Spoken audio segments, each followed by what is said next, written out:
राजोवाच मन्वन्तराणि सर्वाणि त्वयोक्तानि श्रुतानि मे वीर्याण्यनन्तवीर्यस्य हरेस्तत्र कृतानि च योऽसौ सत्यव्रतो नाम राजर्षिर्द्रविडेश्वरः ज्ञानं योतीतकल्पान्ते लेभे पुरुषसेवया स वै विवस्वतः पुत्रो मनुरासीदिति श्रुतम्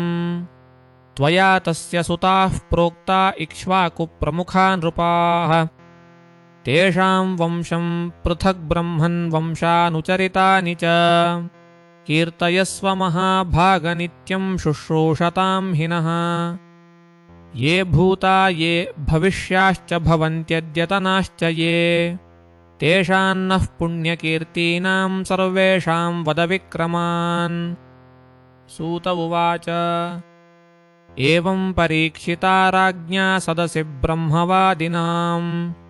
पृष्टः प्रोवाच भगवान् शुकः परमधर्मवित्।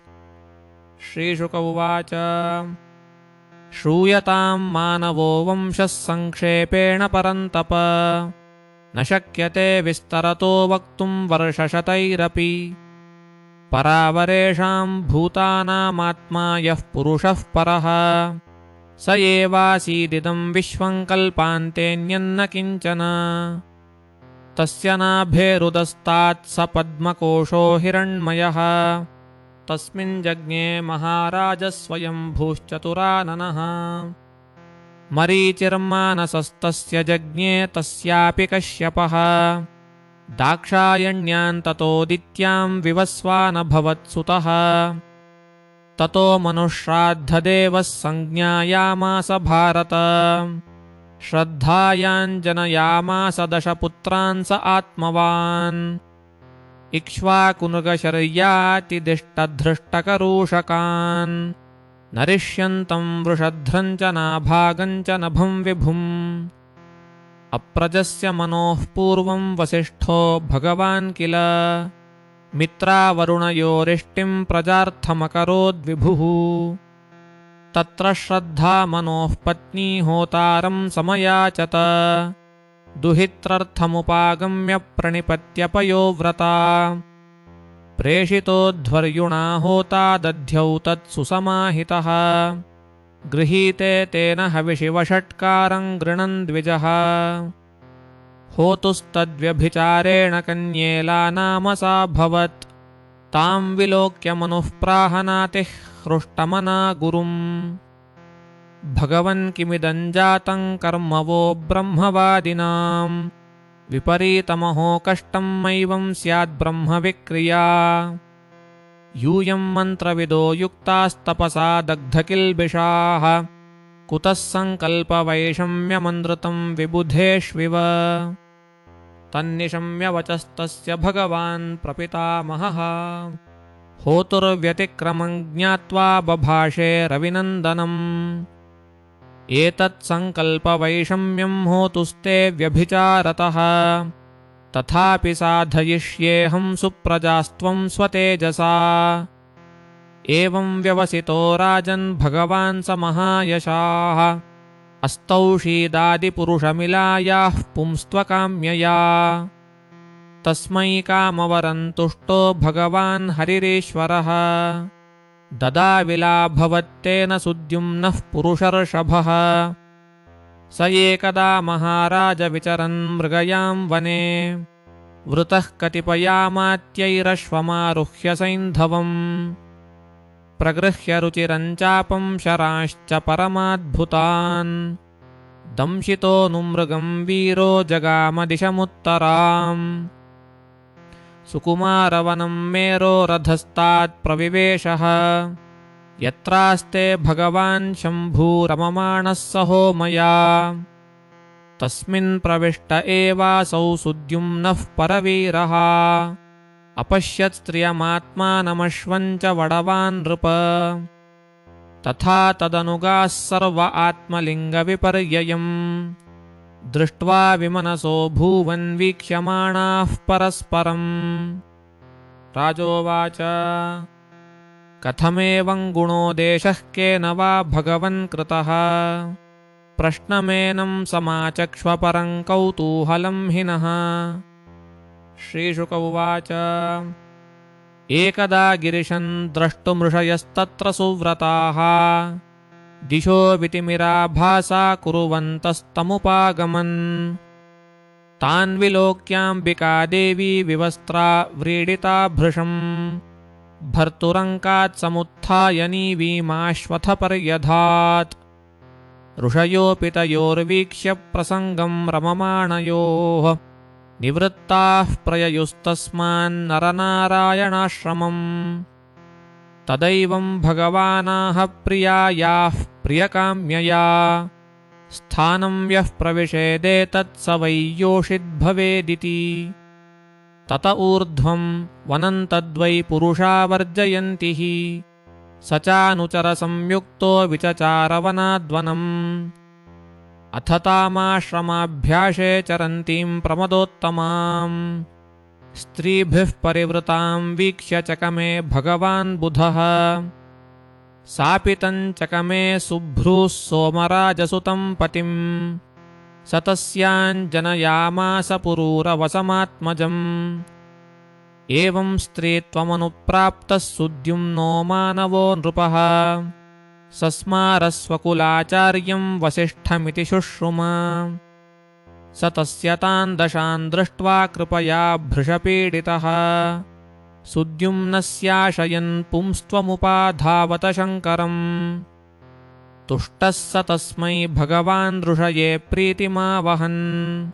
स्वाञ्च वाचमृतां कुर्वन्निदमाह विशाम्पते। मासं पुमान् स भविता स्त्रीमासं तपसा तव इति व्यवस्थया कामं सुद्युम्नोऽवतु मेदिनीम्। श्रीशुक उवाच आचार्यानुग्रहात् कामं लब्ध्वा पुंस्त्वं व्यवस्थया पालयामास जगतीन्नाभ्यनन्दन् स्मतं प्रजाः। तस्योत्कलो गयो राजन् विमलश्च सुतास्त्रयः दक्षिणापथराजानो बभूवुर्धर्मवत्सलाः।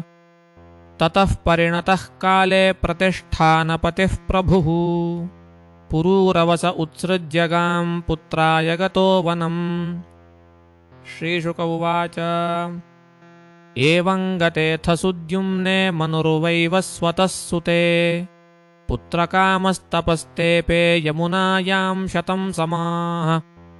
ततो यजन्मनुर्देवमपत्यार्थं हरिं प्रभुम् इक्ष्वाकुपूर्वजान् पुत्रान् लेभे स्वसदृशान् दश।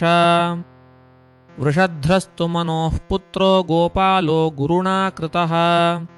पालयामास गायत्तो रात्र्यां वीरासनव्रतः। एकदा प्राविशद्गोष्ठं शार्दूलो निशिवर्षति शयाना गाव उत्थाय भीतास्ता बभ्रमुर्व्रजे। एकाञ्जग्राह बलवान् सा चुक्रोशभयातुरा तस्यास्तु क्रन्दितं श्रुत्वा वृषध्रोऽभिससारः। खड्गमादाय तरसा प्रलीनोडुगणे निशि अजानन्नहनद्बभ्रोः शिरः शार्दूलशङ्कया। व्याघ्रो विवृक्नश्रवणो निस्त्रिंशाग्रहतस्ततः निश्चक्रामभृशं भीतो रक्तं पथि समुत्सृजन्। मन्यमानो हतं व्याघ्रं वृषध्रः परवीरः अद्राक्षीत् स्वहतां बभ्रुं व्युष्टायान्निशि दुःखितः। तं शशापकुलाचार्यः कृतागसमकामतः नक्षत्रबन्धुः शूद्रस्त्वं कर्मणा भविता मुना। एवं शप्तस्तु गुरुणा प्रत्यगृह्णात् कृताञ्जलिः अधारयद्व्रतं वीर ऊर्ध्वरेता मुनिप्रियम्। वासुदेवे भगवति सर्वात्मन्यमले परे एकान्तित्वं गतो भक्त्या सर्वभूतसुहृत्समः। विमुक्तसङ्गः शान्तात्मा संयताक्षो परिग्रहः यदृच्छयोपपन्नेन कल्पयन् वृत्तिमात्मनः। आत्मन्यात्मानमाधाय ज्ञानतृप्तः समाहितः विचचारमहीमेतान् जडान्धबधिराकृतिः। एवं व्रतो वनं गत्वा दृष्ट्वा दावाग्निमुत्थितम् तेनोपयुक्तकरणो ब्रह्म प्राप परं मुनिः कविस्तदायं विषयेषु निःस्पृहो विसृज्य सङ्गं सह बन्धुभिर्वनम् निवेश्य चित्ते पुरुषं स्वरोचिषं विवेश कैशोरवयाः परं गतः करूषान्मानवादासन् कारूषाः क्षत्रजातयः उत्तरापथगोप्तारो ब्रह्मण्या धर्मवत्सलाः धृष्टाद्धार्ष्टमभूत्क्षत्रं ब्रह्मभूतं गतं क्षितौ नभपुत्रोऽति बलवान् स्वातिमूलो भवद्वसुः वसोः प्रतीकस्तत्पुत्र ओघवानोघवत्स्वसा कन्या चोघवती नाम सुदर्शन उवाहताम् चित्रसेनो नरिष्यन्ताद्दक्षस्तस्य सुतोऽभवत्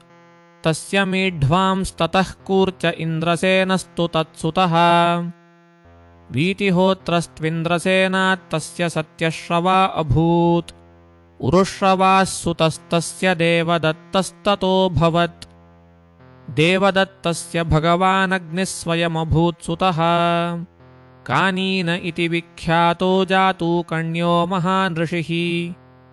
ततो ब्रह्मकुलं जातमाग्निवेश्यायनन् नृप नरिष्यन्तान्वयः प्रोक्तोदिष्टवंशमतः शृणु नाभागोदिष्टपुत्रोऽन्यः कर्मणा वैश्यताङ्गतः भलन्दनः सुतस्तस्य वत्सप्रीतिर्भलन्दनात् वत्सप्रीतेः सुतः प्रांशुस्तत्सुतः प्रमितिर्विभुः खनित्रः प्रमितेस्तस्माच्चाक्षुषोऽथ विविंशतिः विविंशतिसुतोरम्भः खनिनेत्रोऽस्य धार्मिकः करन्धमो महाराज तस्यासीदात्मजो नृपः तस्यावीक्षित्सुतो यस्य मरुत्तश्चक्रवर्त्यभूत् संवर्तो याजयद्यं वै महायोग्यङ्गिरः सुतः मरुत्तस्य यथा यज्ञो न तथान्योऽस्ति कश्चन सर्वे हिरण्मयन्त्वासीद्यत्किञ्चास्त्यतिशोभनम् अमाद्यदिन्द्रः सोमेन दक्षिणाभिर्द्विजातयः मरुतः परिवेष्टारो विश्वे देवाः सभासदः मरुत्तस्य दमः पुत्रस्तस्यासीद्राज्यवर्धनः सुधृतिस्तत्सुतो जज्ञे सौधृतेयो नरः सुतः तत्सुतः केवलस्तस्माद्बन्धुमान् वेगवांस्ततः बन्धुस्तस्याभवद्यस्य तृणबिन्दुर्महीपतिः तं भेजे लम्बुषा देवी भजनीयगुणालयम् वराप्सरा यतः पुत्राः कन्या चेलिबिलाभवत् यस्यामुत्पादयामास विश्रवाश्च धनाधिपम् प्रदाय विद्यां परमां ऋषिर्योगेश्वरः पितुः विशालः शून्यबन्धुश्च धूमकेतुश्च तत्सुताः विशालो वंशकृद्राजा वैशालीन् निर्ममे पुरीम् हेमचन्द्रः सुतस्तस्य धूम्राक्षस्तस्य चात्मजः तत्पुत्रः सहदेवस्तु कृशाश्वः सहदेवजः कृशाश्वात् सोमदत्तो भूद्योश्वमेधैरिडस्पतिम् इष्ट्वा पुरुषमापाग्र्यां गतिं योगेश्वराश्रितम् सौमदत्तिस्तु सुमतिस्तत्सुतो जनमेजयः एते वैशालभूपालास्तृणबिन्दोर्यशोधराः श्रीशुक उवाच शर्यातिर्मानवो राजन् ब्रह्मिष्ठः सम्बभूवः यो वा अङ्गिरसां सत्रे द्वितीयमहरध्यगात् सुकन्या नाम तस्यासीत् कन्या कमललोचना तया सार्धं वनगतो ह्यगमत्यवनाश्रमम्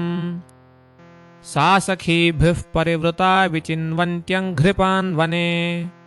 वल्मीकरन्ध्रे ददृशे खद्योते इव ज्योतिषी दैवेन चोदिता बाला ज्योतिषी कण्टकेन सा अविध्यन्मुग्धभावेन शुश्रावासृक्ततो बहु शकृन्मूत्रनिरोधो भूत्सैनिकानां च तत्क्षणात् राजर्षिस्तमुपालभ्य पुरुषान् विस्मितो ब्रवीत् अप्यभद्रन्न युष्माभिर्भार्गवस्य विचेष्टितम् व्यक्तं केनापि नस्तस्य कृतमाश्रमदूषणम् सुकन्या प्राह पितरं भीता किञ्चित् कृतं मया द्वे ज्योतिषी अजानन्त्या निर्भिन्ने कण्टकेन ते दुहितुस्तद्वचः श्रुत्वा शर्यातिर्जातसाध्वसः मुनिं प्रसादयामास वल्मीकान्तर्हितं शनैः तदभिप्रायमाज्ञाय प्रादाद्दुहितरं मुनेः कृच्छ्रान्मुक्तस्तमामन्त्र्यपुरं प्रायात्सहानुगः सुकन्या च वनं प्राप्य पतिं परमकोपनं प्रीणयामास चित्तज्ञा अप्रमत्तानुवृत्तिभिः कस्यचित्त्वथ कालस्य नासत्यावाश्रमं गतौ तौ पूजयित्वा प्रोवाच वयो मे दत्तमीश्वरौ ग्रहं ग्रहीष्ये सोमस्य यज्ञे वामप्यसोमयोः क्रियतां मे वयोरूपं प्रमदानां यदीप्सितम् बाढमित्यूचतुर्विप्रमभिनन्द्यभिषक्तमौ निमज्जतां भवानस्मिन् ह्रदे सिद्धविनिर्मिते इत्युक्तो जरयाग्रस्तदेहो धमनिसन्ततः ह्रदं प्रवेशितोष्विभ्यां स्वयं चामज्जतां हृदे पुरुषास्त्रय उत्तस्थुरापीच्या वनिता प्रियाः रुग्मस्रजः कुण्डलिनस्तुल्यरूपाः सुवाससः तान्निरीक्ष्य वरारोहा सरूपान् सूर्यवर्चसः अजानती पतिं साध्वी अश्विनौ शरणं ययौ दर्शयित्वा पतिं तस्यै पातिव्रत्येन तोषितौ ऋषिमामन्त्रययतुर्विमानेन त्रिविष्टपम् यक्ष्यमाणोऽथ शर्यातिश्च वनस्याश्रमं गतः ददर्श दुहितुः पार्श्वे पुरुषं सूर्यवर्चसम् राजा दुहितरं प्राह कृतपादाभिवन्दनाम् आशिषश्चाप्रयुञ्जानो नातिप्रीतमना इव चिकीर्षितन्ते किमिदं पतिस्त्वया प्रलम्भितो लोकनमस्कृतो मुनिः या त्वञ्जराग्रस्तमसत्यसम्मतं विहाय जारं भजसे मुमध्वगम् कथं मतिस्तेऽम्बगतान्यथा सतां मार्गं त्वियं मत्कुलदूषणं त्विदम् बिभर्षिजारं यदपत्रपाकुलं पितुश्च भर्तुश्च नयस्य धस्तमः एवं ब्रुवाणं पितरं स्मयमाना शुचिस्मिता उवाच तात जामाता तवैष भृगुनन्दनः शशंस पित्रे तत्सर्वं वयोरूपाभिलम्भनम् विस्मितः परमप्रीतस्तनयां परिषस्वजे सोमेन याजयन् वीरः ग्रहं सोमस्य चाग्रहीत् असोमयोरप्यश्विनोश्च वनस्वेन तेजसा हन्तुं तमाददे वज्रसद्यो मन्युरमर्षितः स वज्रं स्तम्भयामास भुजमिन्द्रस्य भार्गवः अन्वजानंस्ततः सर्वे ग्रहं सोमस्य चाश्विनोः भिषजाविति यत्पूर्वं सोमाहुत्या बहिष्कृतौ उत्तानबर्हिरानर्तो भूरिषेण इति त्रयः शर्यातेरभवन् पुत्रा आनर्ताद् रेवतोऽभवत् सोऽन्तः समुद्रे नगरीं विनिर्माय कुशस्थलीम् आस्थितो भुङ्क्तविषयानानर्तादीनरिन्दमा तस्य पुत्रशतं जज्ञे ककुद्मिज्येष्ठमुत्तमम् ककुद्मी रेवतीं कन्यां स्वामादाय विभुङ्गतः पुत्र्या वरं परिप्रष्टुं ब्रह्मलोकमपावृतम् आवर्तमाने गान्धर्वे स्थितो लब्धक्षणः क्षणम् तदन्ते विभुमानम्य स्वाभिप्रायन्यवेदयत्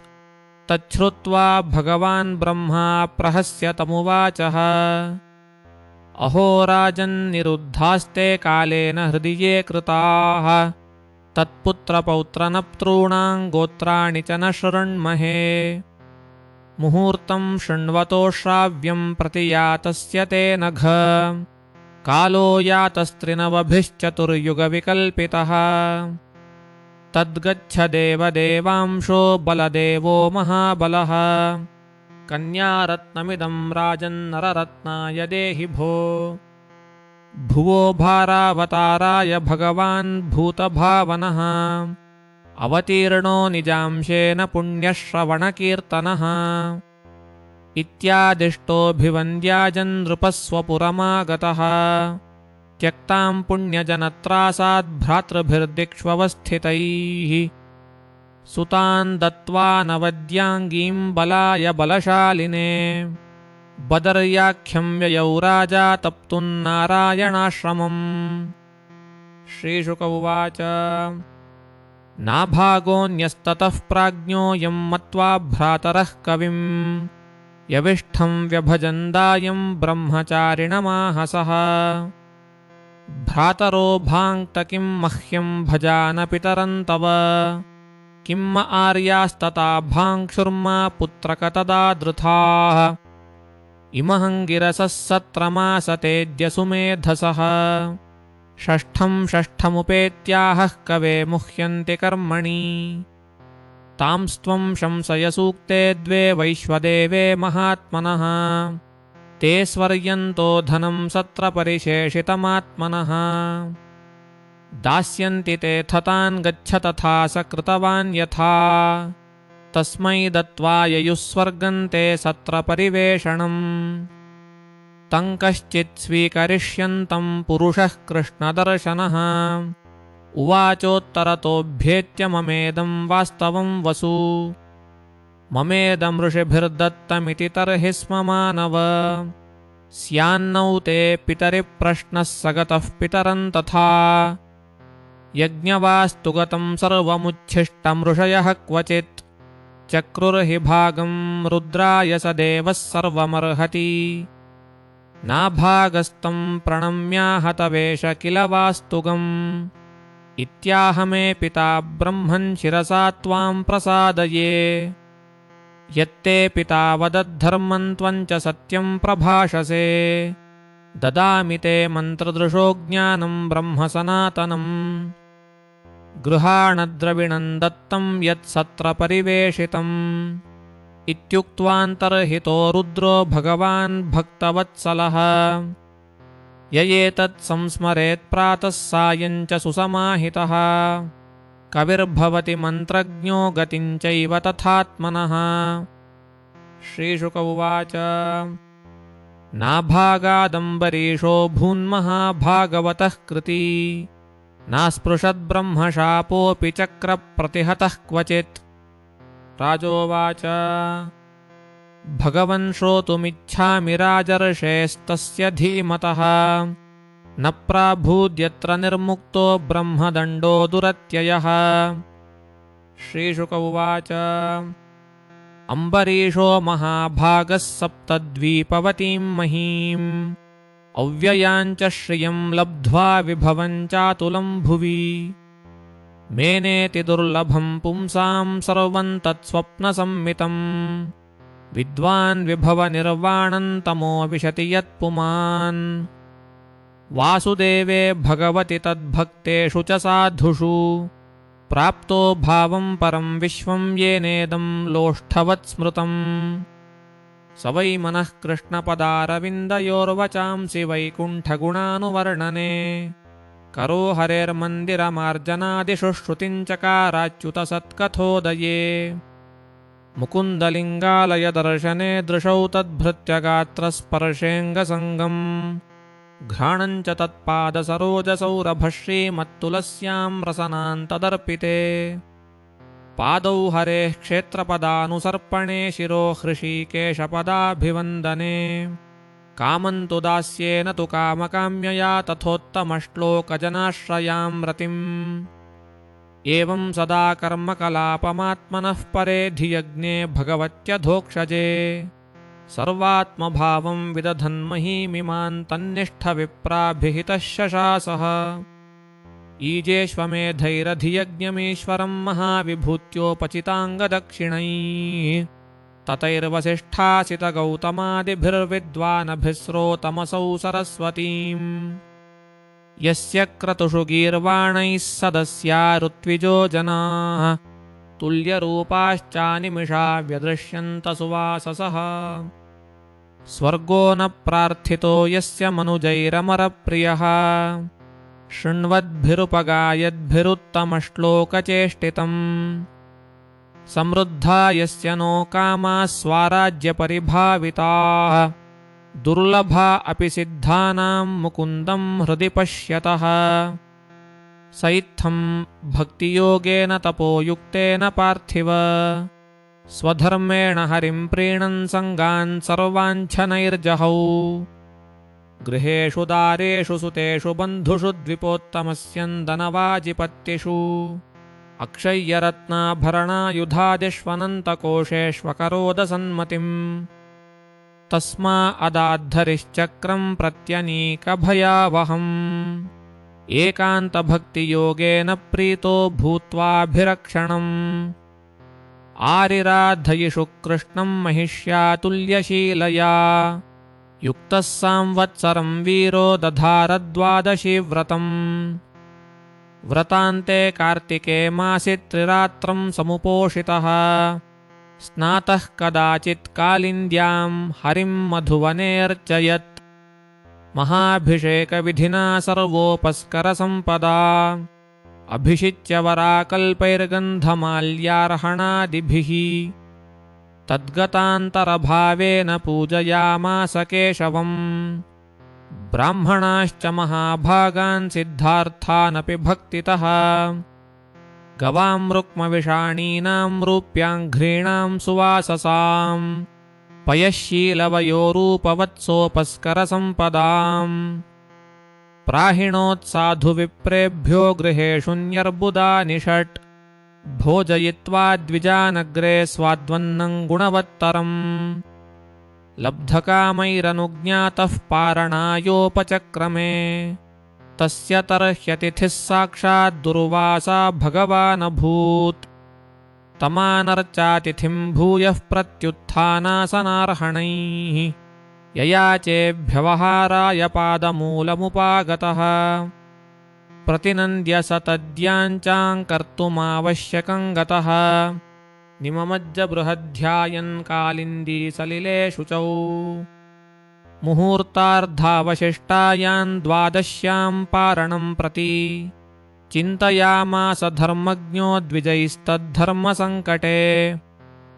ब्राह्मणातिक्रमे दोषो द्वादश्यां यदपारणे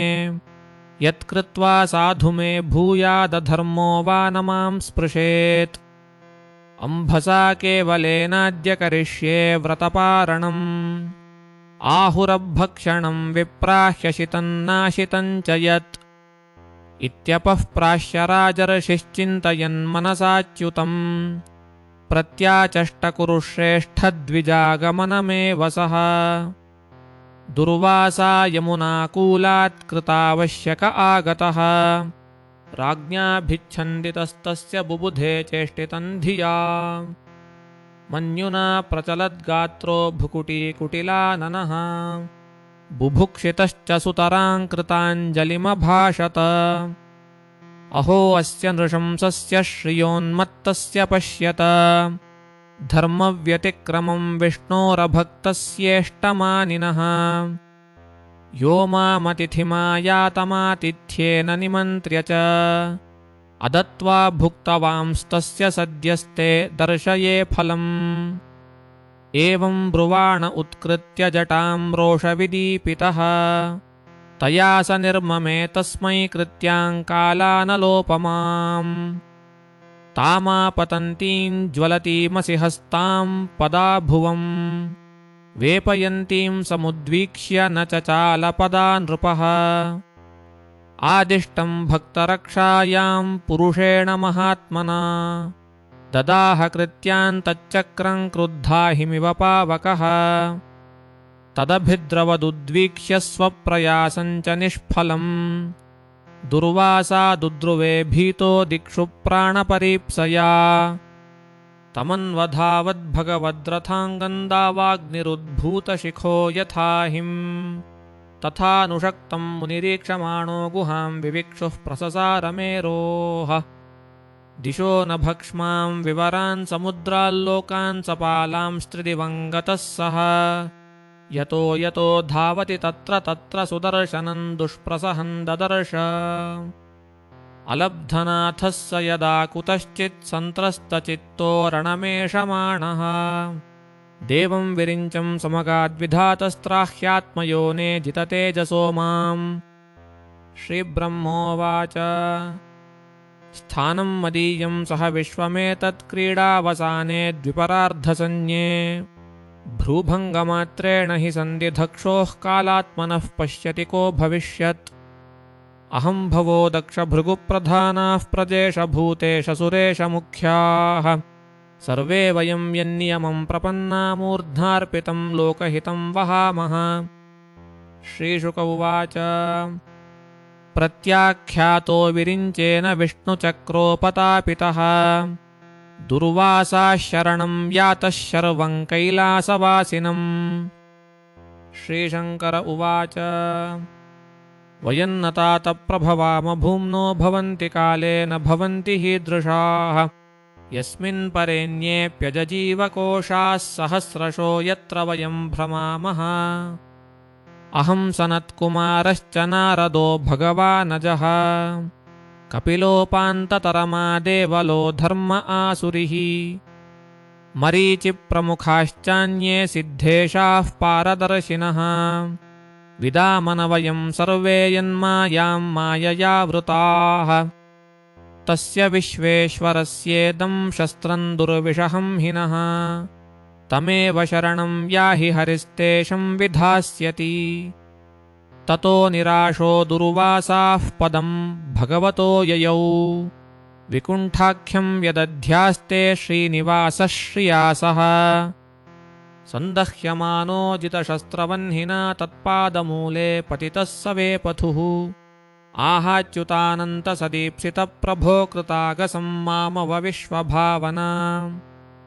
अजानता ते परमानुभावं कृतं मया घं भवतः प्रियाणाम् विधेहि तस्यापचितिं विधातर्मुच्येत यन्नान्युदिते नारकोऽपि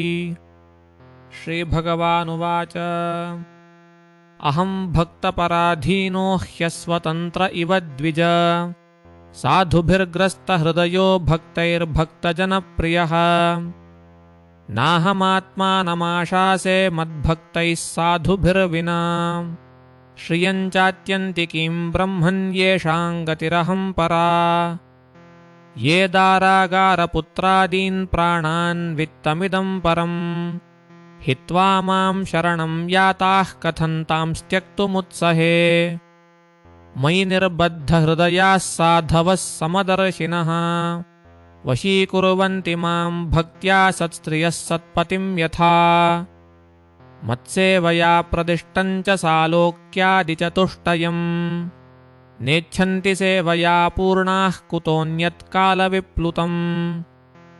साधवो हृदयं मह्यं साधूनां हृदयं त्वहम् मदन्यत्ते न जानन्ति नाहन्तेभ्यो मनागपि उपायं कथयिष्यामि तव विप्रशृणुष्व तत् अयं ह्यात्माभिचारस्ते यतस्तं यातु वै भवान् साधुषु प्रहितं तेजः प्रहर्तुः कुरुते भयम् तपो विद्या च विप्राणान् निःश्रेयसकरे उभे तयेव दुर्विनीतस्य कल्पेते कर्तुरन्यथा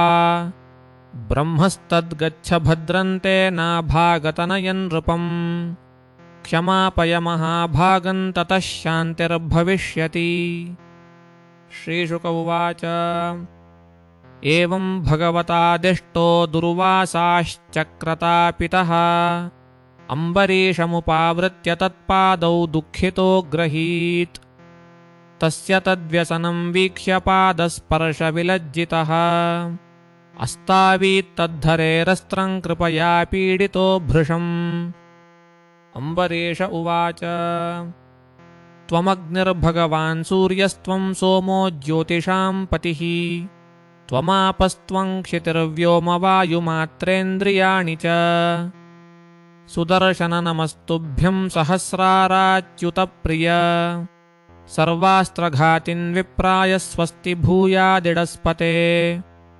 त्वं धर्मस्त्वं धृतिः सत्यं त्वं यज्ञोऽखिलयज्ञभुक् त्वं लोकपालः सर्वात्मा त्वं तेजः पौरुषं परम् नमः सुनाभाखिलधर्मसेतवे अधर्मशीलासुरधूमकेतवे त्रैलोक्यगोपाय विशुद्धवर्चसे मनोजवायाद्भुतकर्मणे स्तुते यदा विसृष्टस्त्वमनञ्जनेन वै बलं प्रविश्योर्जितदैत्यदानवम् बाहूदरोर्वङ्घ्रिशिरोधराणि वृक्णन्नजस्रं प्रधने विराजसे त्वत्तेजसा धर्ममयेन संहृतं तमः प्रकाशश्च दृशोर्महात्मनाम् दुरत्ययस्ते महिमा गिरां पते त्वद्रूपमेतत् सदसत्परावरम् सत्वं जगत्त्राणखलप्रहाणये निरूपितः सर्वसहो गदाभृता विप्राय चास्मत्कुलदैवहेतवे विधेहि भद्रं तदनुग्रहो हि नः यद्यस्ति दत्तमिष्टं वो स्वधर्मो वा स्वनुष्ठितः कुलन्नो विप्रदैवं चेद्दिजो भवतु विज्वरः यदि मे भगवान् प्रीत एकः सर्वगुणाश्रयः सर्वभूतात्मभावेन द्विजो भवतु विज्वरः श्रीशुक उवाच इति संस्तुवतो राज्ञो विष्णुचक्रं सुदर्शनम् अशाम्यत्सर्वतो विप्रं प्रदहज्राजयाञ्चया समुक्तोऽस्त्राग्नितापेन दुर्वासाः स्वस्ति मांस्ततः प्रशशंसतमुर्वेशं युञ्जानः परमाशिषः दुर्वासा उवाच अहो अनन्तदासानां महित्वं दृष्टमद्य मे कृतागसोऽपि यद्राजन्मङ्गलानि समीहसे दुष्करं किन्नु साधूनां दुस्त्यजं वा महात्मनां यैः सङ्गृहीतो भगवान् सात्वतां वृषभो हरिः यन्नामश्रुतिमात्रेण पुमान् भवति निर्मलः तस्य तीर्थपदः किं वा दासानामवशिष्यते राजन्ननुगृहीतोऽहं त्वयाति करुणात्मना ममाघं पृष्ठतः कृत्वा प्राणायन्मेऽभिरक्षिताः राजा तमकृताहारः प्रत्यागमनकाङ्क्षया चरणावुपसङ्गृह्य प्रसाद्य समभोजयत् सोषित्वा धृतमानीतमातिथ्यं सार्वकामिकम् तृप्तात्मा नृपतिं प्राह भुज्यतामिति सादरम् प्रीतोऽस्म्यनुगृहीतोऽस्मि तव भागवतस्य वै दर्शनस्पर्शनालापैरातिथ्येनात्ममेधसा कर्मावदातमेतत्ते गायन्ति स्वस्त्रियो मुहुः कीर्तिं परमपुण्याञ्च कीर्तयिष्यति भूरियम् श्रीशुक उवाच एवं संकीर्त्य राजानन् दुर्वासाः परितोषितः ययौ विहाय सामन्त्र्य ब्रह्मलोकमहैतुकम् संवत्सरोऽत्यगात्तावत् यावत्तन्नागतो गतः मुनिस्तद्दर्शनाकाङ्क्षी राजा भक्षो बभूवः गतेऽथ दूर्वाससि सोऽम्बरीशो द्विजोपभोगातिपवित्रमाहरन् ऋषेर्विमोक्षं व्यसनाच्च बुद्ध्या मेने स्ववीर्यं च परानुभावम् एवं विधानेकगुणः स राजा परात्मनि ब्रह्मणि वासुदेवे क्रियाकलापैः समुवाह भक्तिं यया विरिञ्चादिमधश्चकार श्रीशुक उवाच अथाम्बरीशस्तनयेषु राज्यं समानशीलेषु विसृज्य धीरः वनं विवेशात्मनि वासुदेवे मनो दधध्वस्तगुणप्रवाहः इत्येतत् पुण्यमाख्यानमम्बरीशस्य भूपतेः संकीर्तयन्ननुध्यायन् भक्तो भगवतो भवेत् श्रीशुक उवाच विरूपः केतुमाञ्छम्भुरम्बरीशसुतास्त्रयः विरूपात् पृषदश्वो भूत्तत्पुत्रस्तु रथीतरः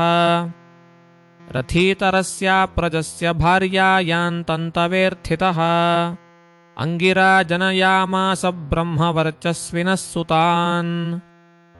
एते क्षत्रप्रसूता वै पुनश्चाङ्गिरसः स्मृताः रथीतराणां प्रवराः क्षत्रोपेता द्विजातयः क्षुवतस्तु मनोर्जज्ञे इक्ष्वाकुर्घ्राणतः सुतः तस्य पुत्रशतं ज्येष्ठा विकुक्षिनिमिदण्डकाः तेषां पुरस्तादभवन् आर्यावर्ते नृपा नृप 25 पश्चाच्चत्रयो मध्ये परेण्यतः स एकदाष्टकाश्राद्ध इक्ष्वाकुः सुतमादिशत् मांसमानीयतां मेध्यं विकुक्षे गच्छमाचिरम् तथेति सवनं गत्वा मृगान् हत्वा क्रियार्हणान् श्रान्तो बुभुक्षितो वीरः शशमाददपस्मृतिः शेषं निवेदयामास पित्रे तेन च तद्गुरुः चोदितः प्रोक्षणायाः दुष्टमेतदकर्मकम् ज्ञात्वा पुत्रस्य तत्कर्म गुरुणा भिहितं नृपः देशान्निस्सारयामास सुतं त्यक्तविधिं मृषा स तु विप्रेण संवादं जापकेन समाचरन् त्यक्त्वा कलेवरं योगी स तेनावापयत्परम् पितर्युपरतेभ्येत्य विकुक्षिः पृथिवीमिमाम् अशासदीजे स हरिं यज्ञैः पुष्कलदक्षिणैः पुरञ्जयस्तस्य सुत इन्द्रवाह इतीरितः ककुत्स्थ इति वाप्युक्तः शृणु नामानि कर्मभिः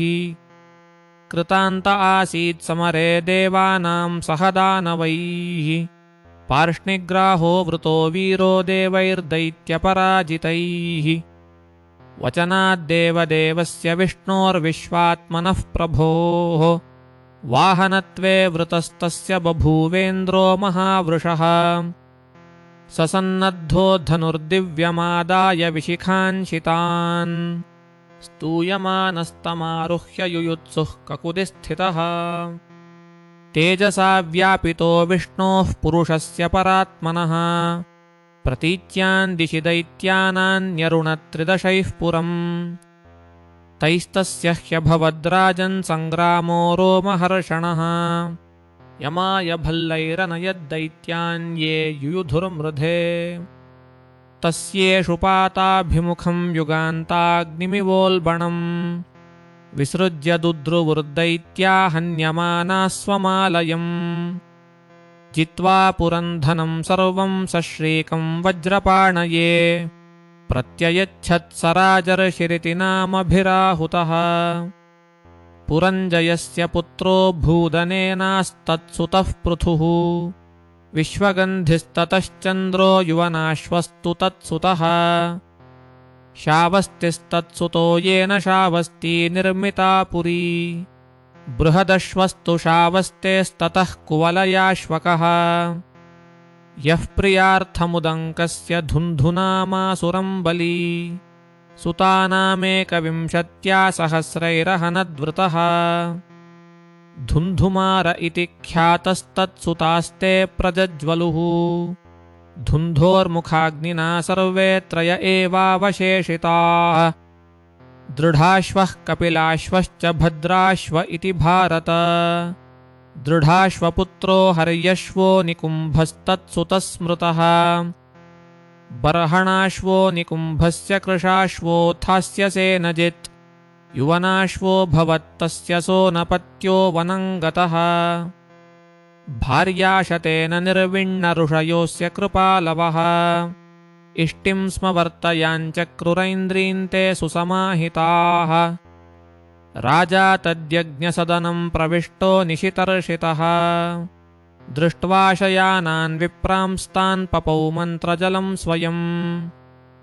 उत्थितास्ते निशाम्याथव्युदकं कलशं प्रभो पप्रच्छुः कस्य कर्मेदं पीतं पुंसवनं जलम् राज्ञा पीतं विदित्वाथ ईश्वरप्रहितेन ते ईश्वराय नमश्चक्रुरहो दैवबलं बलम् बलम्। ततः काल उपावृत्ते कुक्षिन्निर्भिद्य दक्षिणम् युवनाश्वस्य तनयश्चक्रवर्ती जजानः कन्धास्यति कुमारोऽयं स्तन्योरोरूयते भृशम् मान्धातर्वत्समारोदीरितीन्द्रो देशिनी मदात् न ममारपिता तस्य विप्रदेवप्रसादतः युवनाश्वोऽथ तत्रैव तपसा सिद्धिमन्वगात् त्रसद्दस्युरितीन्द्रोऽङ्गविदधे नाम तस्य वै यस्मात्र सन्ति ह्युद्विग्नादस्य वो रावणादयः यौवनाश्वोऽथ मान्धाता चक्रवर्त्यवनीं प्रभुः सप्तद्वीपवतीमेकः शशासाच्युततेजसा ईजे च यज्ञं क्रतुभिरात्मविद्भूरिदक्षिणैः सर्वदेवमयं देवं सर्वात्मकमतीन्द्रियम् द्रव्यं मन्त्रो विधिर्यज्ञो यजमानस्तथर्त्विजः धर्मो देशश्च कालश्च सर्वमेतद्यदात्मकम् यावत् सूर्य उदेति स्म यावच्चन्द्रः प्रतिष्ठति सर्वं तद्यौवनाश्वस्य मान्धातुः क्षेत्रमुच्यते शशबिन्दोर्दुहितरिबिन्दुमत्यामधान् नृपः पुरुकुत्समम्बरीशं मुचुकुन्दं च योगिनम् तेषां स्वसारः 50 सौभरिं वव्रिरे पतिम् यमुनान्तर्जले मग्नस्तप्यमानः परन्तपः निर्वृतिं मीनराजस्य वीक्ष्य मैथुनधर्मिणः जातस्पृहो नृपं विप्रः कन्यामेकामयाचत सोऽप्याह गृह्यतां ब्रह्मन् कामं कन्यां स्वयंवरे स विचिन्त्या प्रियस्त्रीणां जरठो यमसम्मतः वलीपलित एजत्क इत्यहं प्रत्युदाहृतः साधयिष्ये तथात्मानं सुरस्त्रीणामभीप्सितम् किं पुनर्मनुजस्त्रीणामिति व्यवसितः प्रभुः मुनिः प्रवेशितः क्षत्राकन्यान्तः पुरमृद्धिमत् वृतश्च राजकन्याभिरेकः 50 तासां कलिरभूद्भूयांस्तदर्थे पोह्यसौहृदम् ममानुरूपो नायं व इति तद्गतचेतसाम् सबह्वृचस्ताभिरवारणीयश्रिया विराजत्सपरिच्छदेषु गृहेषु नानोपवनामलाम्भः प्रसूनसौगन्धिककाननेषु महार्हशय्यासनवस्त्रभूषणस्नानानुलेपाभ्यवहारमाल्यकैः स्वलङ्कृतस्त्रीपुरुषेषु नित्यदारे मेनुगायद्विजवृन्दबन्दिषु यद्गार्हस्थ्यन्तुं संवीक्ष्य सप्तद्वीपवतीपतिः विस्मितस्तम्भमजहात् सार्वभौमश्रियान्वितः एवं गृहेष्वभिरतो विषयान् विविधैः सुखैः सेवमानो न चातुष्यदाज्यस्तोकैरिवानलः स कदाचिदुपासीन आत्मापन्हवमात्मना ददर्श बह्वृचाचार्यो मीनसङ्गसमुत्थितम् अहो इमं पश्यत मे विनाशं तपस्विनः सच्चरितव्रतस्य अन्तर्जले वारिचरप्रसङ्गात् प्रस्रावितं ब्रह्मचिरं धृतं यत्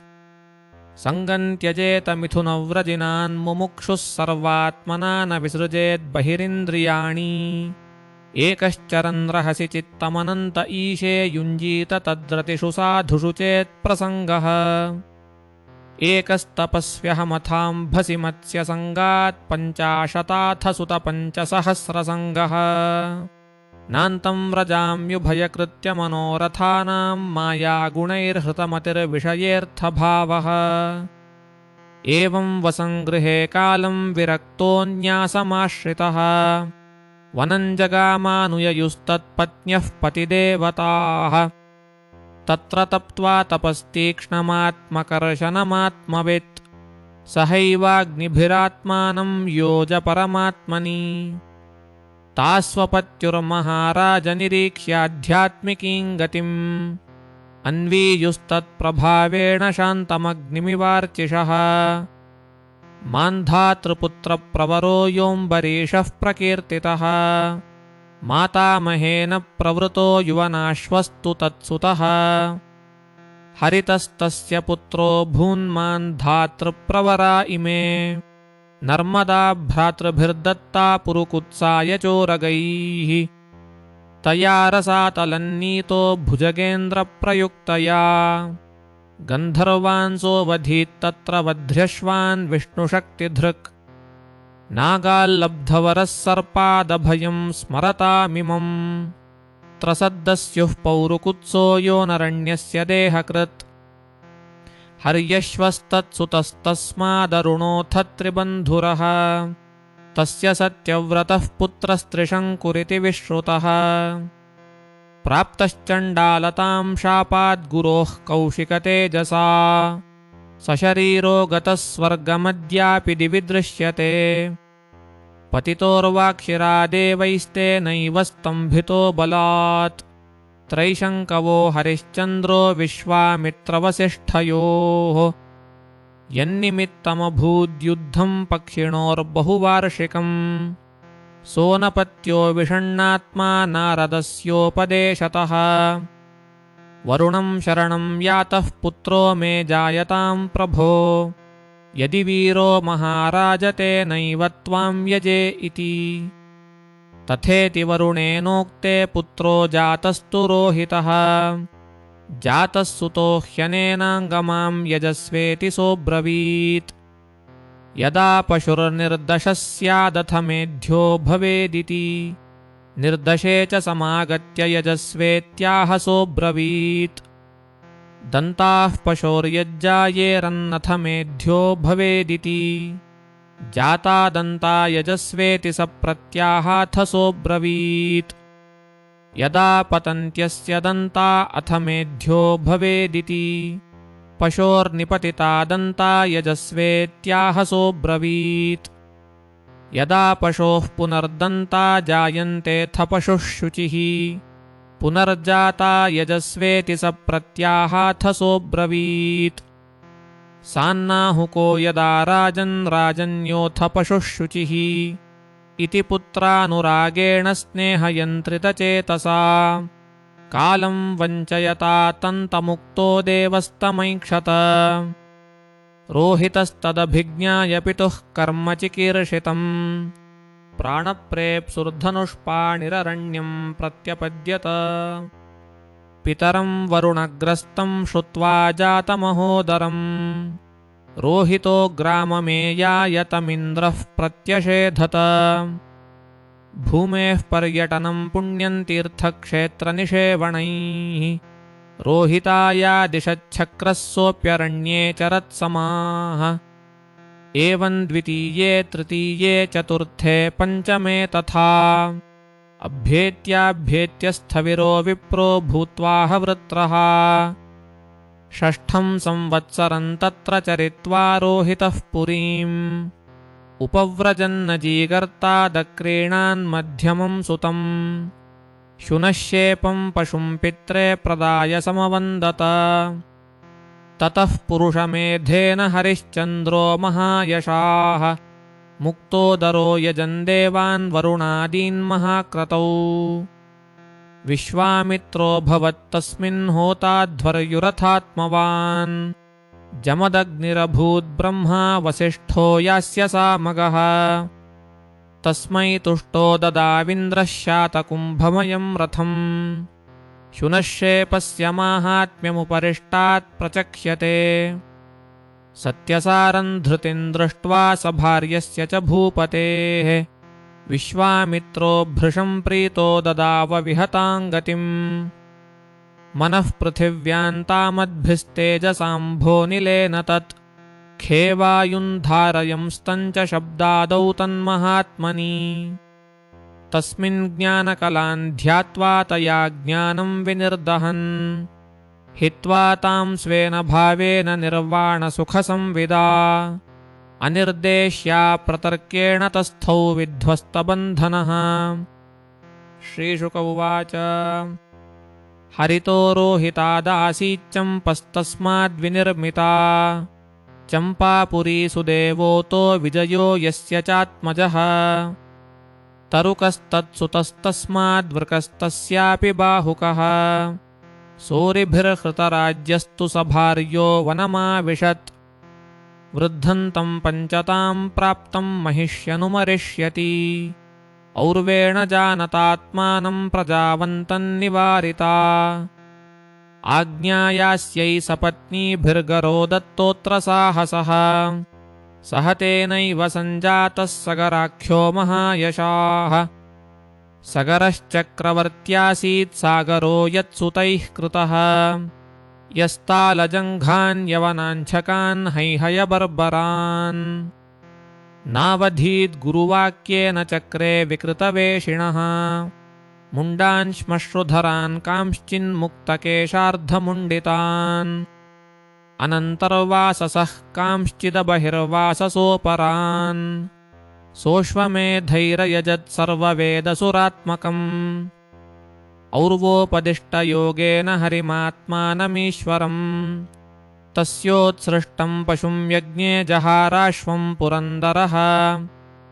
सुमत्यास्तनया दृप्ताः पितुरादेशकारिणः हयमन्वेषमाणास्ते समन्तान्यखनन्महीम् प्रागुदीच्यान् दिशि हयन् दृशुः कपिलान्तिके एष वाजिहरश्चोर आस्ते मीलितलोचनः हन्यतां पाप इति षष्ठिसहस्रिणः उदायुधा अभिययुरुन्मिमेष तदा मुनिः स्वशरीराग्निना तावन्महेन्द्रहृतचेतसः महद्व्यतिक्रमहता भस्मसादभवन् क्षणात् न साधुवादो मुनिकोपभर्जिता नृपेन्द्रपुत्रा इति सत्त्वधामनि कथं तमोरोषमयं विभाव्यते जगत्पवित्रात्मनि खेरजो भुवः यस्येरिता साङ्ख्यमयी दृढेह नौर्यया मुमुक्षुस्तरते दुरत्ययम् भवार्णवं मृत्युपथं विपश्चितः परात्मभूतस्य कथं पृथं मतिः योऽसमञ्जस इत्युक्तः स केशिन्या नृपात्मजः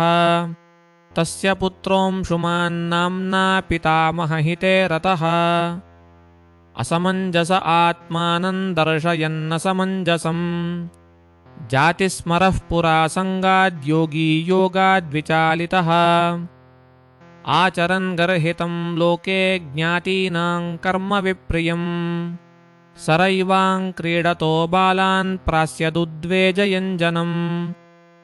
एवं वृत्तः परित्यक्तः पित्रा स्नेहमपोह्य वै योगैश्वर्येण बालांस्तान् दर्शयित्वा ततो ययौ अयोध्यावासिनः सर्वे बालकान् पुनरागतान्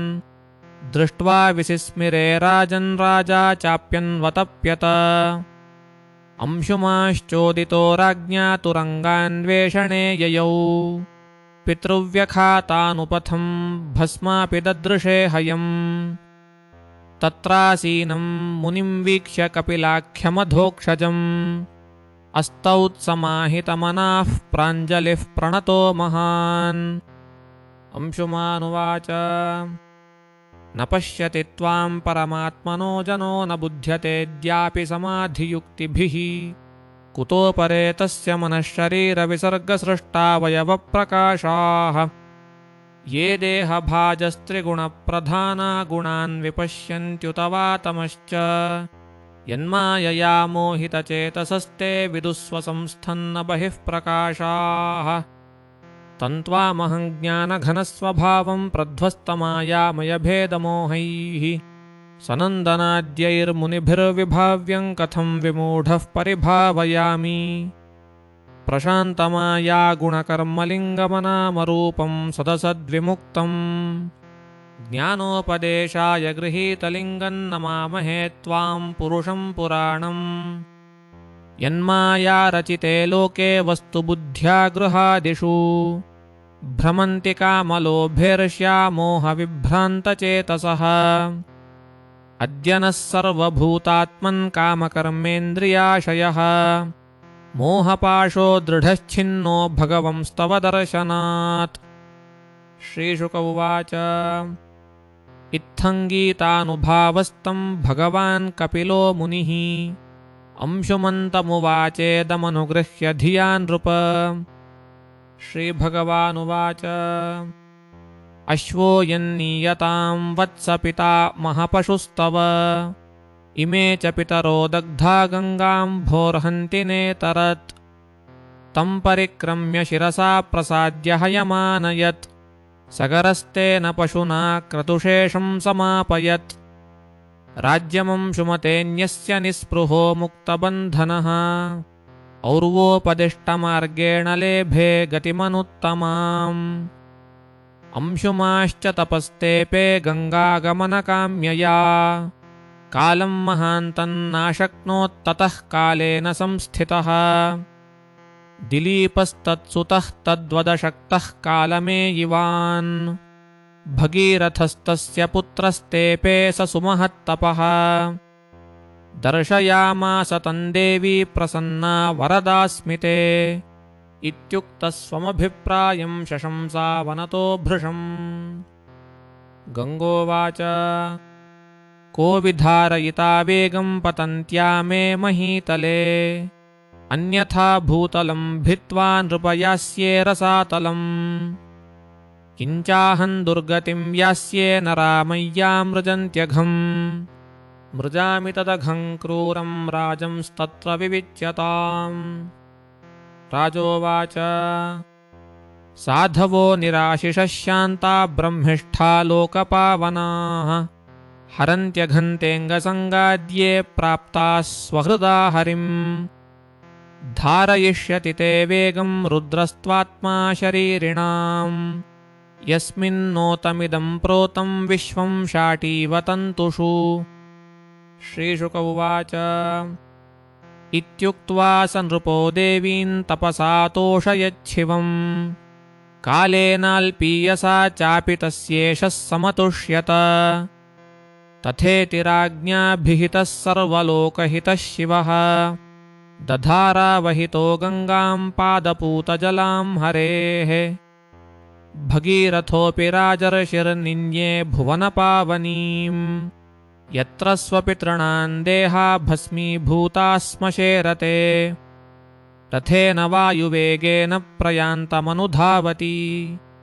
देशान् पुनन्ति निर्दग्धा न सिञ्चत् सगरात्मजान् यज्जलस्पर्शमात्रेण ब्रह्मदण्डहता अपि सगरात्मजादिवञ्जग्मुः केवलं देहभस्मभिः भस्मीभूताङ्गसङ्गेन स्वर्याताः सगरात्मजाः किं पुनः श्रद्धया देवीं ये सेवन्ते धृतव्रताः न ह्येतत्परमाश्चर्यं स्वर्धुन्या यदि होदितम् अनन्तचरणाम्भोजप्रसूताया भवच्छिदः सन्निवेश्य मनो यस्मिन् श्रद्धया मुनयो मलाः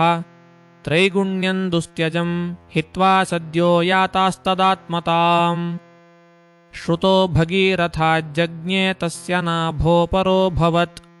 सिन्धुद्वीपस्ततस्तस्मादयुतायुस्ततोऽभवत् ऋतुपर्णो नलसखो योऽश्वविद्यामयान्नलात् दत्त्वाक्षहृदयं तस्मै सर्वकामस्तु तत्सुतः ततः सुदासस्तत्पुत्रो मदयन्तीपतिर्नृपः आहुर्मित्रसहं यं वै कल्माषाङ्घ्रिमुत क्वचित् वसिष्ठशापाद्रक्षो भूदनपत्यः स्वकर्मणा राजोवाच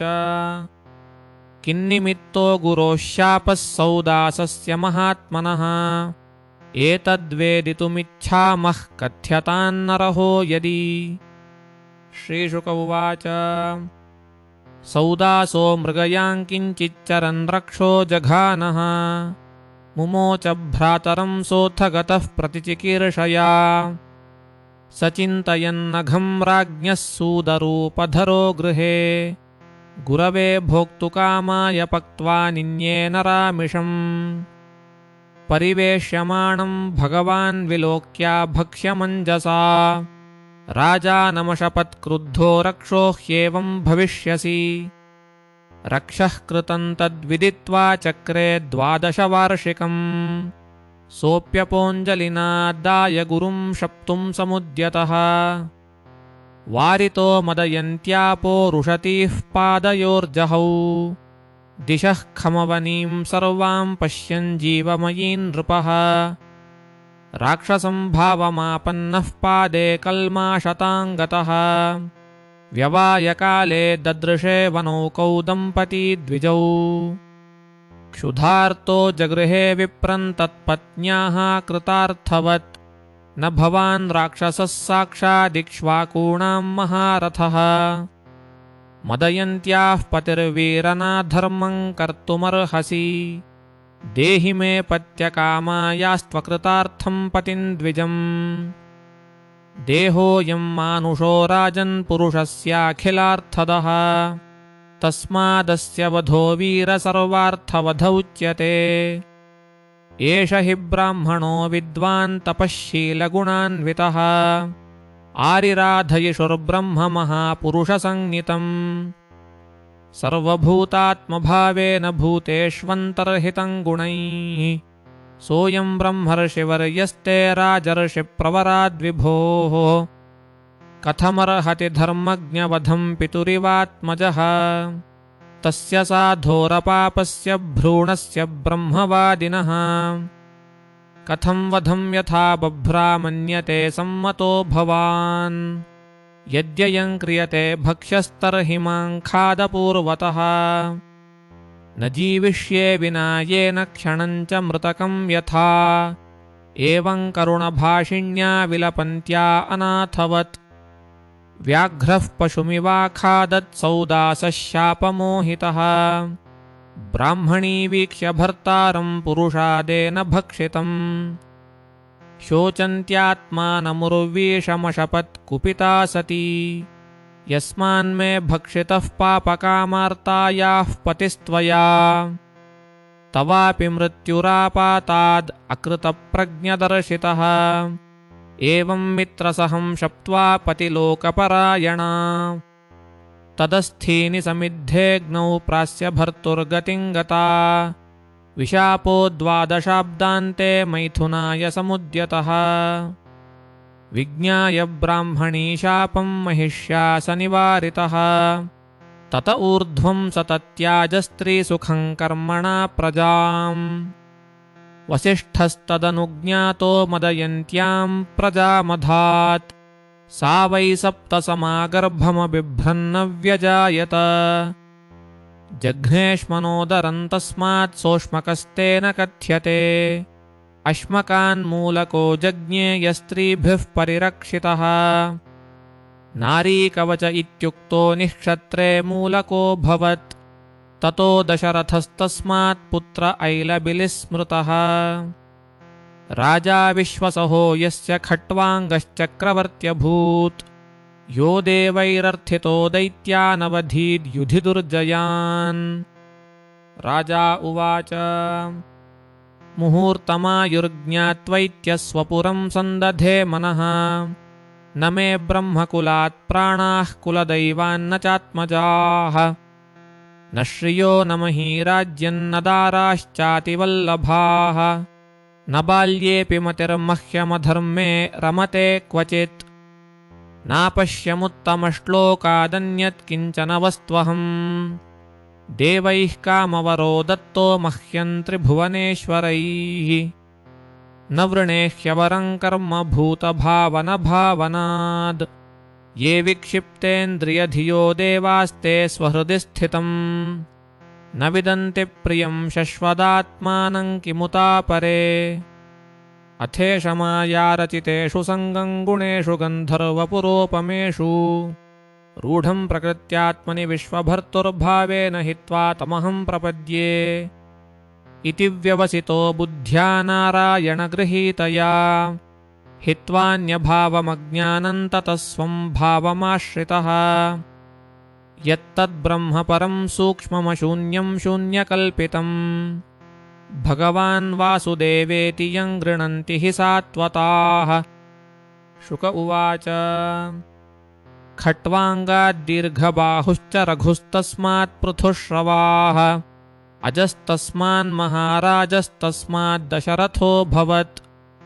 तस्यापि भगवानेष साक्षात् ब्रह्ममयो हरिः अंशांशेन चतुर्धागात् पुत्रत्वं प्रार्थितः सुरैः रामलक्ष्मणभरतशत्रुघ्नाश्चेति संज्ञया तस्यानुचरितं राजन् ऋषिभिस्तत्त्वदर्शिभिः श्रुतं हि वर्णितं भूरि त्वया सीतापतेर्मुहुः गुरुवर्थे त्यक्तराज्यो व्यचरदनुवनं पद्मद्भ्यपद्प्रियायाः पाणिस्पर्शाक्षमाभ्यां मृदितपथिरुजो यो हरीन्द्रानुजाभ्याम् वैरूप्याच्छूर्पणख्याः प्रियविरहरुषारोपितभ्रूविजृम्भः श्रुत्वा विर्बद्धसेतुः खलदवदहनः कोसलेन्द्रोऽवतीर्णः विश्वामित्राध्वरे येन मारीचाद्या निशाचराः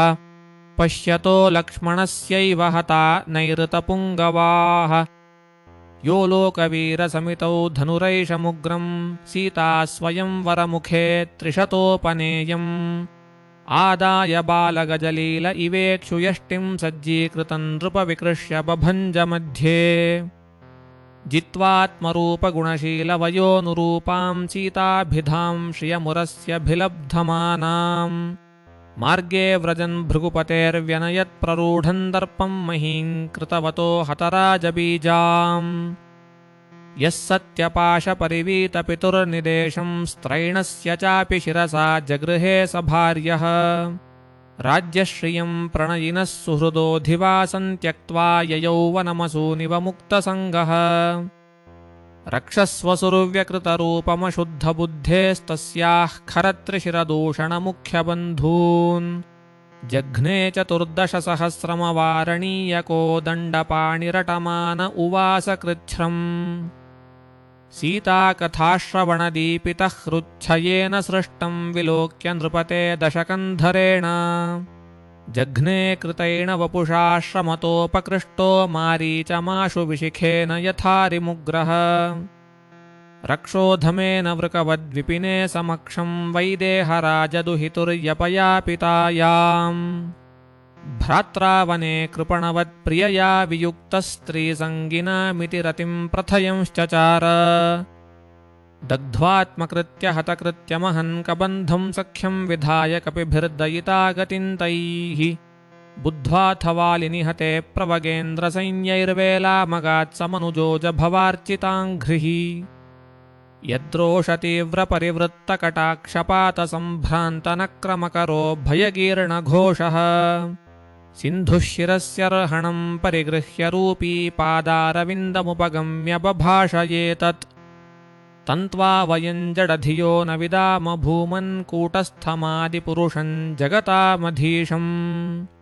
त्वं सत्त्वतः सुरगणान् रजसः प्रजेशान् मन्योश्च भूतपतयः स भवान् गुणेशः कामं प्रयाहि जहि विश्रवसो वमेहं त्रैलोक्यरावणमवाप्नुहि वीरपत्नीम् बध्नीः सेतुमिह ते यशसो वितत्यै गायन्ति दिग्विजयिनो यमुपेत्य भूपाः बध्वो दधौ रघुपतिर्विविधाद्रिकूटैः सेतुं कपीन्द्रकरकम्पितभूरुहाङ्गैः सुग्रीवनीलहनुमत्प्रमुखैरनेकैर्लङ्कां विभीषणदृशा विशदाशु दग्धाम् सा वा नरेन्द्रबलरुद्धविहारकोष्ठसद्वारगोपुरसदोवलभीविटङ्का निर्भज्यमानधिषणध्वजहेमकुम्भशृङ्गाटका गजकुलैर्हृदिनीव घूर्णा रक्षः पतिस्तदवलोक्य निकुम्भकुम्भधूम्राक्षदुर्मुखसुरान्तनरान्तकादीन्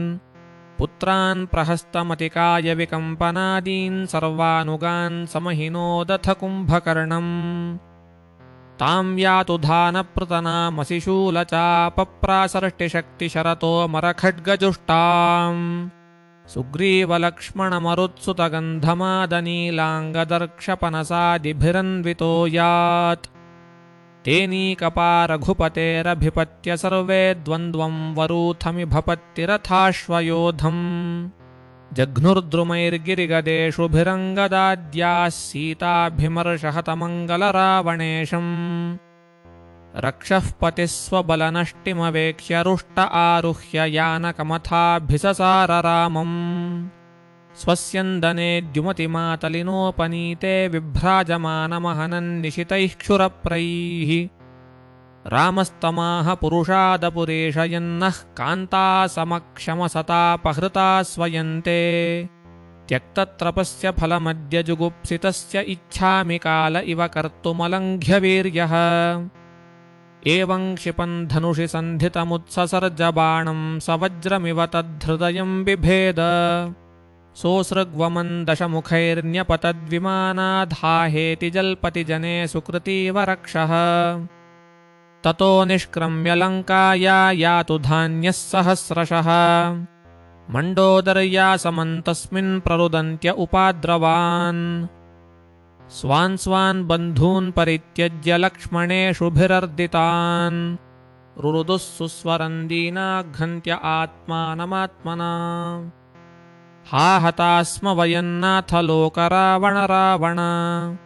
कम्यायाच्छरणं लङ्का त्वद्विहीना परार्दिता न वै वेदमहाभागभवान् कामवशं गतः तेजोऽनुभावं सीताया येन नीतो दशामिमाम् कृतैषा विधवा लङ्का वयं च कुलनन्दन देहः कृतोऽयं गृध्राणामात्मा नरकहेतवे श्रीशुक उवाच स्वानां विभीषणश्चक्रे कोसलेन्द्रानुमोदितः पितृमेधविधानेन यदुक्तं साम्परायिकम् ततो ददर्श भगवान् शोकवनिकाश्रमे क्षामां स्वविरहव्याधेः शिंशुपामूलमाश्रिताम् रामः प्रियतमां भार्यां दीनां वीक्ष्यान्वकम्पत आत्मसन्दर्शनाह्लादविकसन्मुखपङ्कजाम् आरोप्यारुरुहे यानं भ्रातृभ्यां हनुमद्युतः विभीषणाय भगवान् दत्त्वा रक्षो गणेशताम् लङ्कामायुश्च कल्पान्तं ययौ तीर्णव्रतः पुरीम् अवकीर्यमाणः कुसुमैर्लोकपालार्पितैः पथि उपगीयमानचरितः शतधृत्यादिभिर्मुदा गोमूत्रयावकं श्रुत्वा भ्रातरं वल्कलाम्बरम्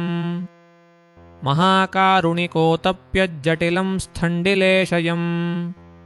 भरतः प्राप्तमाकर्ण्यपौरामात्यपुरोहितैः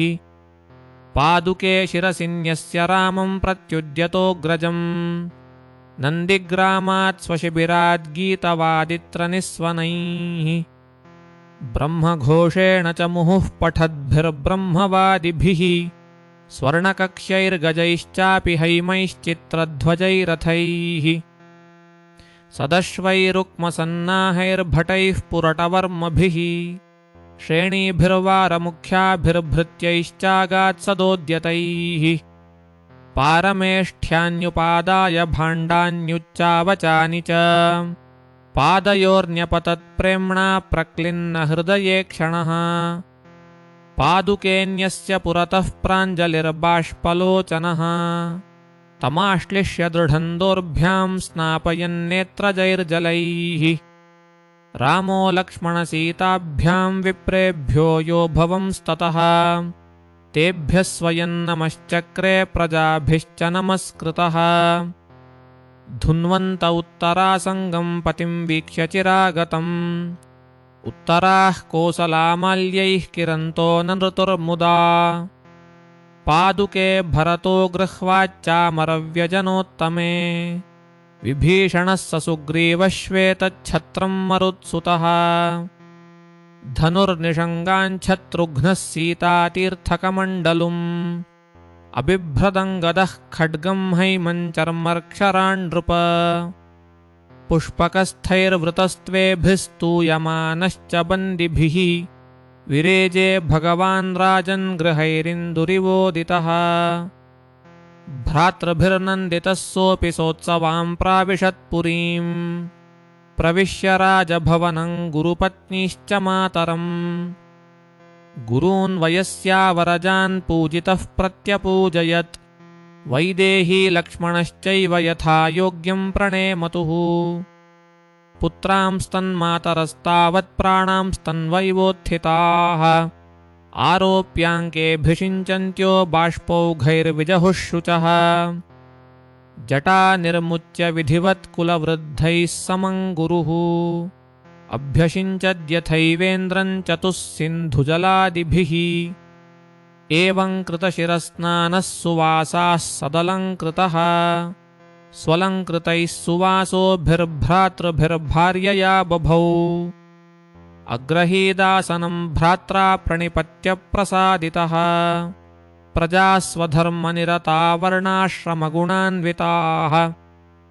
जुगोपपितृवद्रामो मेनिरे पितरं च तम् त्रेतायां वर्तमानायां कालः कृतसमोऽभवत् रामे राजनि धर्मज्ञे सर्वभूतसुखावहे वनानि नद्यो गिरयो वर्षाणि द्विपसिन्धवः सर्वे कामदुघा आसन् प्रजानां भरतर्षभ नाधिव्याधिजराक्षुत्रुर्दुःखशोकभयक्लमाः मृत्युश्चानिच्छतान्नासीद्रामे राजन्यधोक्षजे एकपत्नीव्रतधरो राजर्षिचरितः शुचिः स्वधर्मं गृहमेधीयं शिक्षयन् स्वयमाचरन्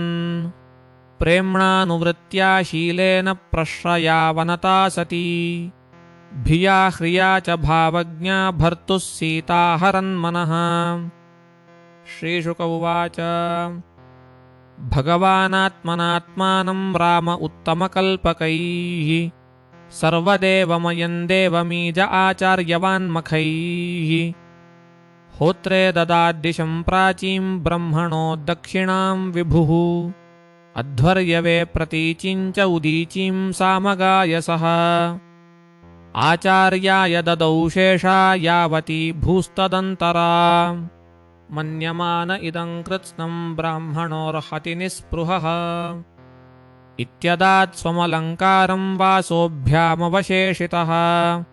तथा राज्ञपि वैदेही सौमङ्गल्यावशेषिता ते तु ब्राह्मणदेवस्य वात्सल्यं वीक्ष्य सज्जनाः प्रीताः क्लिन्नधियस्तस्मै प्रत्यर्प्येदं बभाषिरे। ब्राह्मणावूचुः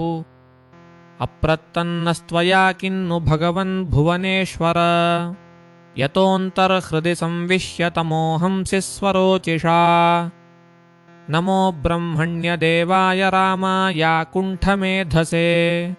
उत्तमश्लोकधुर्यायन्यस्ततन्वेऽर्पिताङ्घ्रये। श्रीशुक उवाच कदाचिल्लोकजिज्ञासुर्गूढा रात्र्यामलक्षितः चरन्वचो शृणोद्रामो भार्यामुद्दिश्य कस्यचित् नाहं बिभर्मित्वान् दुष्टामसतीं परवेश्मगाम् स्त्रैणो हि बिभ्रयात् सीतां रामो नाहं भजे पुनः इति लोकाद् बहुमुखाद् दुराराध्यादसंविदः श्रुत्वा भीतेन सा त्यक्ता प्राप्ता प्राचेतसाश्रमम् अन्तर्वत्न्यागते काले यमौ सा सुषुवे सुतौ कुशोलव इति ख्यातौ तयोश्चक्रे क्रियामुनिः अङ्गदश्चक्रकेतुश्च लक्ष्मणस्यात्मजौ स्मृतौ तक्षः पुष्कल इत्यास्तां भरतस्य महीपते सुबाहुः श्रुतसेनश्च शत्रुघ्नस्य बभूवतुः गन्धर्वान् कोटिशो जघ्ने भरतो विजये दिशाम् तदीयं धनमानीय सर्वं राज्ञे न्यवेदयत् शत्रुघ्नश्च मधोः पुत्रं लवणं नाम राक्षसम् हत्वा मधुवनं चक्रे मधुरान्नाम वै पुरीम् मुनौ निक्षिप्य तनयौ सीता भर्त्रा विवासिता ध्यायन्ती रामचरणौ विवरं प्रविवेशः तच्छ्रुत्वा भगवान् रामो रुन्धन्नपि धिया शुचः स्मरंस्तस्या गुणांस्तांस्तान्नाशक्नोद्रोद्धुमीश्वरः स्त्रीपुं प्रसङ्ग एतादृक् सर्वत्र त्रासमावहः अपीश्वराणां किमुत ग्राम्यस्य गृहमेधिनः तत ऊर्ध्वं ब्रह्मचर्यं धारयन्न जुहोत्प्रभुः त्रयोदशाब्दसाहस्रमग्निहोत्रमखण्डितम् स्मरतां हृदि विन्यस्य बुद्धं पद्ममिवांशुकैः स्वपादपल्लवं राम आत्मज्योतिरगात्ततः नेदं यशो रघुपतेरिह विश्वमूर्तेर्लीलातनोरधिकशान्तविमुक्तधाम्नः रक्षो वधो जलधिबन्धनमस्त्रपाणेः किं तस्य शत्रुहनने कपयः सहायाः यस्यामलं नृपसदस्सु यशोऽधुनापि गायन्त्यघघ्नं ऋषयो दिगिभेन्द्रपाते तन्नाकपालवसुपालकिरीटजुष्टं पादाम्बुजं रघुपतेः शरणं प्रपद्ये स यैः स्पृष्टोऽभिदृष्टो वा संवित्तोऽनुगतोऽपि वा कोसलास्ते ययुस्थानं यत्र गच्छन्ति योगिनः पुरुषो रामचरितं श्रवणैरुपधारयन् आनृशंस्य परो राजन् कर्मबन्धैर्विमुच्यते राजोवाच कथं स भगवान् रामो भ्रातृबन्धुष्ववर्तत प्रजास्वौ रसवद्रामः कथं वा राम ईश्वरः श्रीशुक उवाच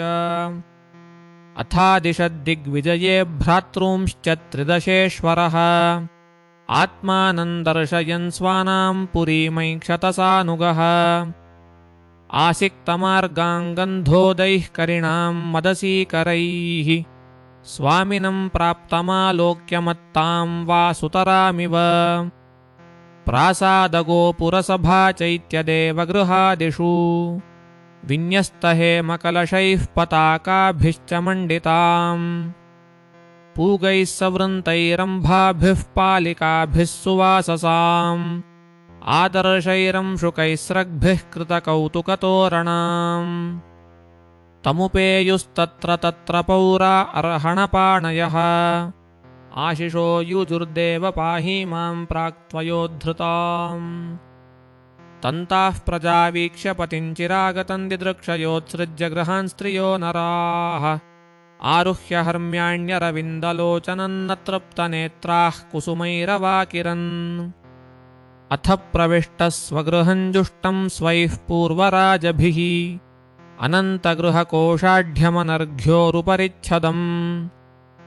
विद्रुमोदुम्बरद्वारैर्वैदूर्यस्तम्भपङ्क्तिभिः स्थलैर्मारकतैः स्वच्छैर्भातं स्फटिकभित्तिभिः